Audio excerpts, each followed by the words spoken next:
ஒரு வாணலியில் நல்லெண்ணெயை ஊற்றி அதில் தும்பை பூக்களை போட்டு காய்ச்சி வடிகட்டிக் கொள்ளவும்.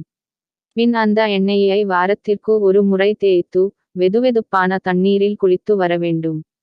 இதனால் அடிக்கடி வரும் தலைவலி மற்றும் நீர்க்கோர்வையால் ஏற்படும் தலைபாரம் போன்றவையும் குணமாக்கிவிடும்.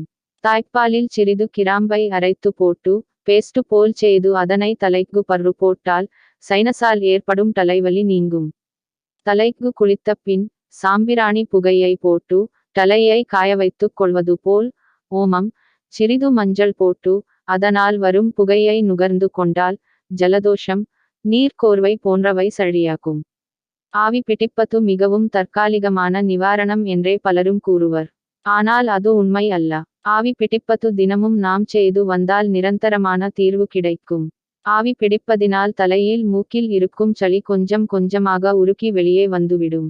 மிளகில் பலவிதமான நல்ல குணநலன்கள் உள்ளது. குறிப்பாக ஜலதோஷம் காய்ச்சல் இருந்தால் நாம் இயற்கை முறையில் செய்யக்கூடிய கசாயத்தில் கூட அதிகமாக மிளகு சேர்த்துக் கொள்வோம்.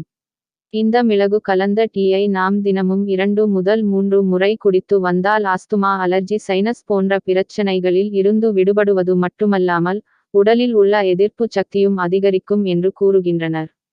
குப்பை மேனி கீழாநெல்லி போன்ற செடிகளின் இலையை சாறு பிழிந்து அந்த சாற்றின் அளவிற்கு நல்லெண்ணெயை கலந்து சூட்டேற்றி வைத்துக் கொள்ள வேண்டும். பின் அந்த எண்ணெயை ஆறியதும் அதனை மூக்கினுள் விட்டால் நாள்பட்ட தலைவலி மற்றும் மூக்கினுள் ஏற்படும் குடைச்சல் போய்விடும்.